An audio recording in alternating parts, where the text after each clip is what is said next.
Hello friends, welcome back to the channel, welcome back to Brittany Likes Bookies, where we keep it cute, we keep it classy, and we definitely keep it diverse. What are we talking about today? Surprising enough, Brittany is not going into a rant or a tangent for her intro today. Today we are doing my first ever wrap-up for YouTube. We are doing my March wrap-up.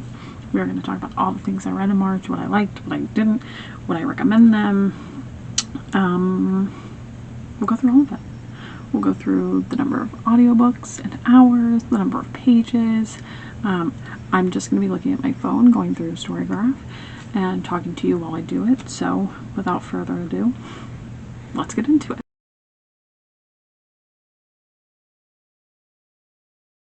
Okay, March wrap-up. What did I read in March? Well, let's talk about it. According to the lovely StoryGraph, which I do have right here, we have it pulled up with some graphics that are really cute.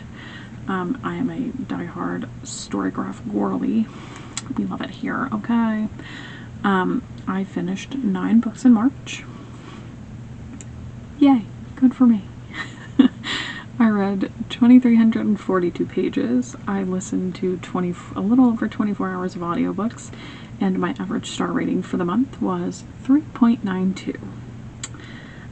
My most frequent genre read was romance, followed by fantasy, followed by young adult, contemporary, and LGBTQIA+.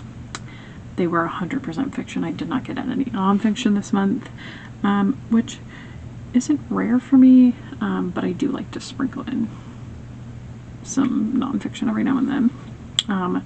My average book length was 363 pages, and my average time to finish is 12 days. I am reading much slower now, and it's going to be even slower because I start my new day job on Monday, and for the first 30 days for training, I will be in office from 8 to 4:30 every day. And then after that, I will move to like the mid shift, so I'll be doing 11:30 to 8, which is a little bit nicer. I'm trying to squeeze in more reading, but I also did a little bit more writing than normal this month. I haven't really talked about it, but I did upload, I think I'm up to the first like 11 chapters of my first book I put them on Wattpad.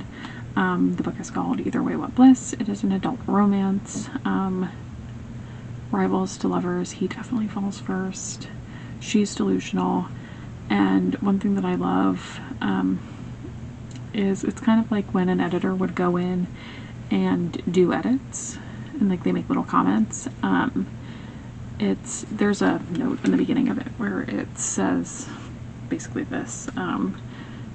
It's taken as if Emmy, the female main character in the book, like after all of this has happened, has finally written down her love story and is letting her friends read it. So throughout it, you'll like see her friends commenting to her, and it's definitely something that my friends would do, and there are definitely comments that my friends would leave.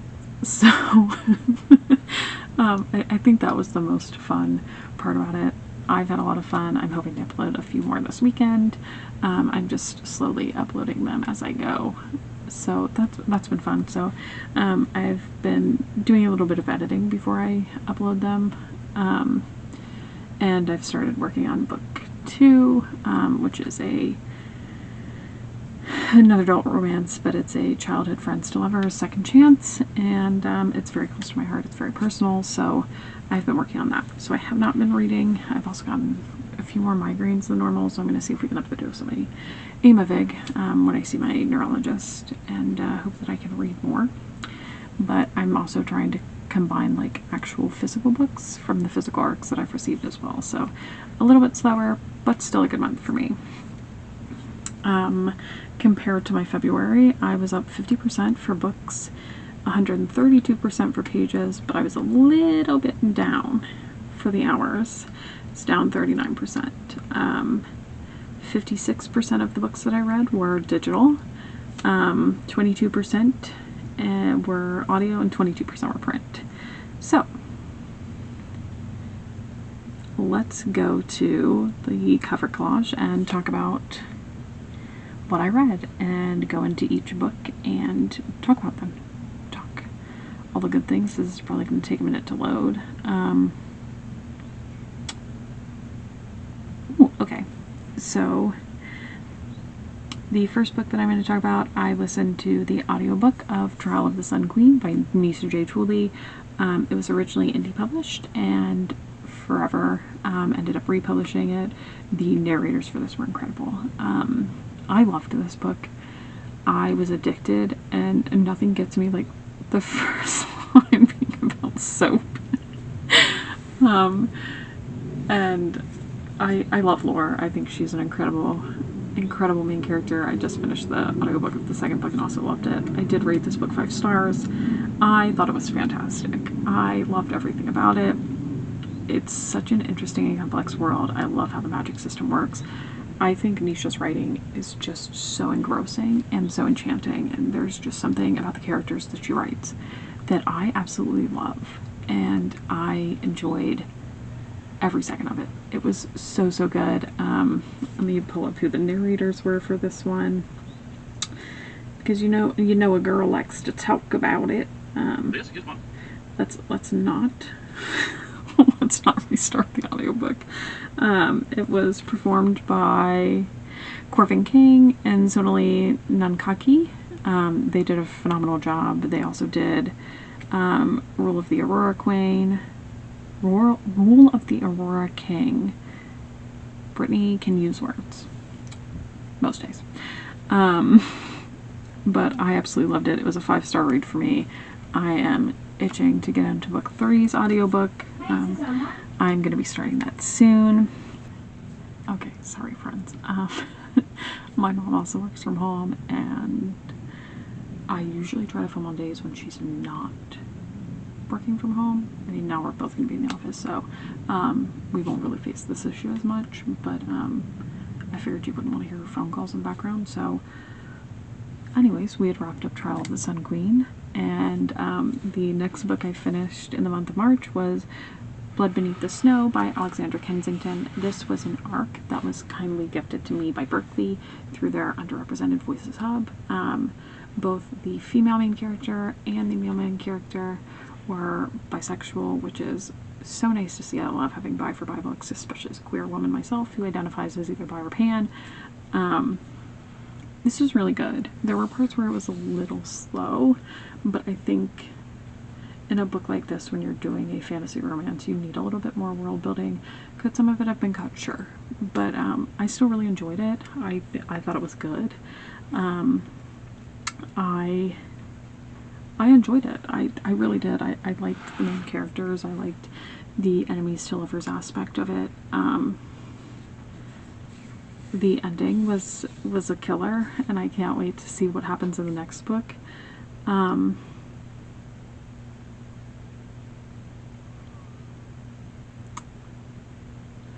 Yeah, I'm super excited.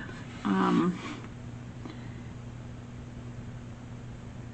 don't know what else to say, but I thought it was really cool. I thought it was a fun debut. I think it's good. I definitely recommend it if you're looking for like that kind of. It's definitely super diverse. Fantasy romance. It's very snowy, obviously. Blood Beneath the Snow. I love the idea of like how they get their heirs, which is really fun. So it was good. It was good. I really enjoyed it. I recommend it. The next book that I finished was The Mender's Curse by Abby Corver. This was also gifted to me by Abby, and Baby Son wants to tell you about the books that he read this month. What did you read this month, Baby Son? Did you read anything good? Are you helping me? You're helping me film? Did you like The Mender's Curse? You were with me. You did? Okay. This wasn't bad. I was a little bored. I'm not gonna lie. I still enjoyed it though. I liked the story. I think it was different. It's a debut indie author, and writing a book is really hard. And just because it wasn't my mostest favorite, doesn't mean it won't be somebody else's. I always try to keep things positive. I still really enjoyed it. I still think they were complex characters. It was a complex story. I think she did a great job with world building and building the magic system. I think was good, and I think I think it was just me, like, not really being in the mood for fantasy because I've been so fantasy heavy, and I'm one of those people that like has to bounce in and out. I'm very much a mood reader, but I still really enjoyed it, and I'm still looking forward to the next book. The ending was a kicker, and it has a wicked cliffhanger, so I'm excited to see what happens next. I rated it 3.5, but rounded up to 4 stars, so it was still really good, and I still really liked the writing. I think it was good.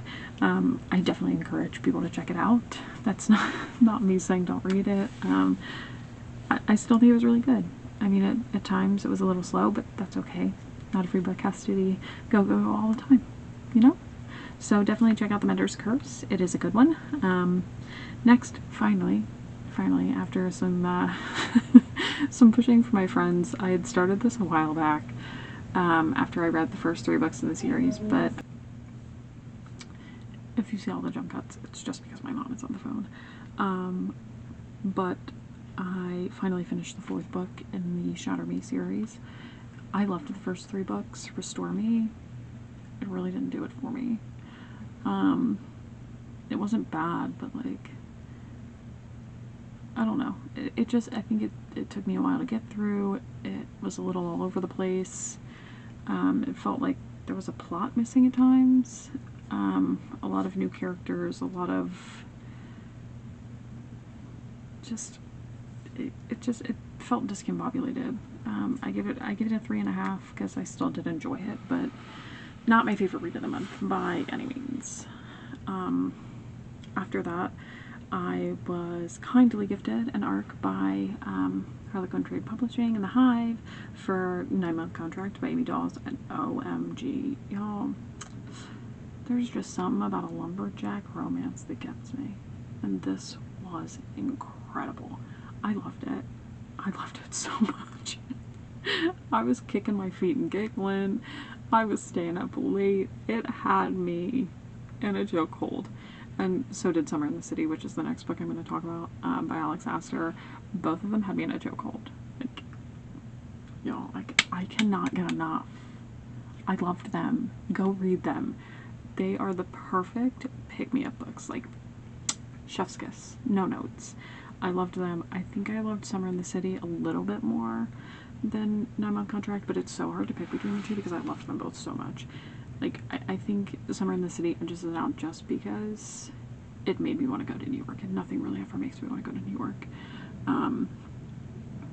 But I loved them. Alex and Amy absolutely killed it. So good. I cannot wait for the second book in Amy's series. It comes out in June, I think. And I'm not above begging The Hive for books because they're gorgeous and I love them. I can't wait to see what Alex comes out next with.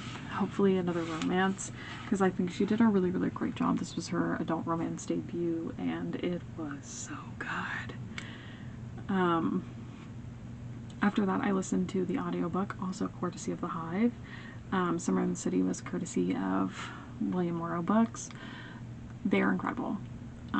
Also, shout out to William Morrow, Epic Reads, Avon and Harper Voyager for Shelves in the City. That looked so fun, and I loved following along with all of the influencers. They looked like they had a great time. It was a blast, and I'm glad that content creators for books are getting the opportunities that other types of content creators get. I think that's super cool, and good for them. If they ever want to invite me, I'd say yes. But anyways, I love Summer in the City. I love 9-month contract. Go read them. The audiobook that I listened to, courtesy of The Hive, was The Shots You Take by Rachel Reed. It was so good, you guys. I don't read as much MM as I do sapphic or other queer type books, but this was so good, and I loved that it was like 2 buff hockey guys, and it was so good. I couldn't get enough. I couldn't stop listening to it. I thought it was fantastic. The narrators were also great. I loved that it was a dual POV. I loved it was a medium pace, but like you still felt all of their emotions, and I loved that. I loved it so much. It was so good. I could not get enough of it. Truly, madly, deeply could not get enough of it. Definitely recommend it, especially if you like hockey romance, any kind of books, or just in general. Like, I think it's a really good romance. Period. After that, I read Till Death by, let's not get his name wrong, Kellen McDaniel. This was an arc courtesy of Simon Teen. Thank you so much for sending it to me. This was another but it was a like paranormal, and I really enjoyed this. I give it 4 stars. I thought it was really good. I think the ending was a little abrupt, but I really enjoyed it. It's such a unique take, and I loved how much queer history was in it. I think that's so important to have queer history and to talk about it, and to talk about just in general, but like to talk about it in this context and in a YA novel. I think it's incredible, especially for young queer kids, to know like some of the histories that might not get talked about as much now, or might be a little bit more obscure. And I think that's super important. I think it's important just in general to know queer history and know how we got here. That's really important, and I really enjoyed this. I enjoyed both of the characters. I think they were very well done, very well fleshed out. I loved the plot. I loved the idea of it. I think that's having a vampire like meet a kid, but also, you know, there's grief involved, and I don't want to give a lot of it away, but it was also another great diverse cast of characters. The male main character, one of the male main characters, his best friend is trans, and it was done incredibly well. I enjoyed the representation in this. I enjoyed the writing style. I think it's a really good. I think Kellen is a great writer. But I really enjoyed this, and I really recommend it, especially if you're into paranormal, vampires, that kind of thing. I loved it. Also, if you're queer, definitely read it. And the last book that I finished up for March was The Revenant Games by Margie Fustin. I ate this up. I didn't realize, so I got an arc from Simon Teen of The Hollow Hunt, and I didn't realize that it was the second book, so I was like, oh, well, I have to read the first before the second one comes out. It's a phenomenal duology. There's witches, there's vampires, there's games, and it was high stakes, it was fun, and like, I've missed like that kind of like balance. Like, I've read, I don't want to say they're cozy, but like, I haven't been reading as much YA, just in general. And I think it's just because I'm getting older. It's not because I don't like YA. I still love YA. I love YA a lot, honestly. But I think it's so good, and it was so fun. I also finished The Hollow Hunt, but I finished it in April, and this duology is incredible. If you are a paranormal fan, a YA paranormal fan, you love the like high stakes and any kind of like trials or games, this book is going to be up your alley. It's enemies to lovers, forced proximity, like it is chef's kiss. I loved everything about it. I loved the mystery. I loved how much she incorporated into it, and just like all of the little like surprises, or the way the magic worked, and the little twists and turns. I really enjoyed it. I thought it was really well done. Yeah, I highly recommend that duology. Go read it, go check it out. But that was my month. If you would like to see my little calendar, I'm gonna pull up my calendar of reading for the month. For some reason, I guess I didn't star half of these, but whatever. Sometimes I have brain, sometimes I don't. I'm a struggy bun. But that's my calendar for the month. You probably can't see it that well, but anyways, that's what I read this month. I think it was a relatively good month, I fear. I'm trying to get better at like marking every day what I'm reading, and like how I'm reading, how much I've read. So March was a good month. Had a good mix, some YA, some new adult, some adult, audio, digital, physical. I am sitting at right now for the year. I've finished 26 books already. I've read 6,200 pages, and I've just about hit 100 hours of audio. So I'm trying to flesh it out, trying to continue to broaden my horizons. Obviously, I'm always reading diversely. I did not get an Indigenous read in this past month, which kind of upsets me. So, determined if it went in this month. I have a lot of arcs. So, hopefully the next video that you see is going to be my April TBR, or books that I'm hoping to read this April, and we will see where that takes me. But thank you guys for staying with me. If you enjoyed this video, feel free to give it a like, leave some comments about what you read in March, tell me all the good things. Subscribe if you've enjoyed this. Ring the bell if you want to get notified when I upload, I guess. I'm not that picky, I'm very nice. I give you consent to do what you want to do. Okay. Anyways, thanks for sticking with me for what I read in March. I can't wait to tell you what I'm hoping to read in April, and I'm also hoping to do a video about books I think everyone should read. So stay tuned for some upcoming videos. Thank you in advance for bearing with me for what will probably be a little bit of a chaotic upload schedule, but we are trying, girl. We are trying. Thank you, friends. Gays, theys, non-binary pals. Enjoy. I've missed you. Bye.